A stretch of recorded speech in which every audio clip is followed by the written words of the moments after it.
মেট্রোর টিকিটে বদল এসেছে বহুদিন।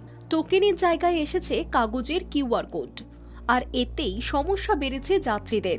মেট্রোর কাগজের কিউআর কোড নির্ভর টিকিট নিয়ে যাত্রীদের সমস্যা বাড়ছে। অধিকাংশ ক্ষেত্রে খুলছে না গেট, বিশেষত উত্তর দক্ষিণ মেট্রোয়। পকেটে থাকা কাগজের টিকিট ভাঁজ হয়ে গেলেই তার কিউআর কোড আর রিড করতে পারছে না মেট্রোর স্বয়ংক্রিয় গেট, ফলে তা খুলছে না। খুললেও অনেক সময় দেরি করে খোলায় ব্যস্ত সময় ভুগতে হচ্ছে যাত্রীদের। এমনিতেই একাধিক স্টেশনে এই স্বয়ংক্রিয় গেট খোলার ক্ষেত্রে সমস্যা রয়েছে।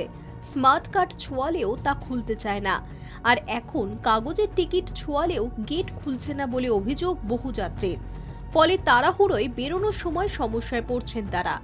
এখন মেট্রোর কাগজের টিকিটের উপর কিউআর কোড দেওয়া থাকছে। স্ক্যানারের সামনে কিউআর কোড দেখালে তবেই গেট খোলে, কিন্তু প্রযুক্তিগত সমস্যায় অনেক সময় গেট খুলতে দেরি হচ্ছে। প্ল্যাটফর্মে ট্রেন ঢোকার পরে গেটের সামনে হুড়োহুড়ি পড়ে যাচ্ছে। মেট্রো কর্তারা জানাচ্ছেন, বেশিরভাগ ক্ষেত্রে ওই কাগজের টিকিট যাত্রীরা ভাঁজ করে পকেটে রাখছেন। পরে যখন ওই কাগজের টিকিট গেটে ছোঁয়াচ্ছেন যাত্রীরা, কাজ হচ্ছে না, গেট খুলছে না। তাই তাদের বক্তব্য, কোনোভাবেই যেন টিকিট ভাঁজ না হয়। এই বিষয়ে প্রচার চালানোর কথাও ভাবছে কর্তৃপক্ষ। তাদের আরও বক্তব্য, অনেক ক্ষেত্রেই দেখা যাচ্ছে কাগজের যে অংশে কিউআর কোডটা রয়েছে সেই অংশটা জায়গা মতো ছোঁয়াচ্ছেন না যাত্রীরা, ফলে গেট খুলছে না।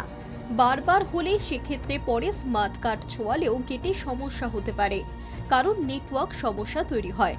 যাত্রীদের অবশ্য অভিযোগ, শুধু কাগজের টিকিটই নয়, স্মার্ট কার্ড ছোঁয়ালেও স্বয়ংক্রিয় গেট মেট্রোর অনেক সময় খোলে না, কারণ সেগুলো বিকল হয়ে যায় মাঝে মধ্যেই।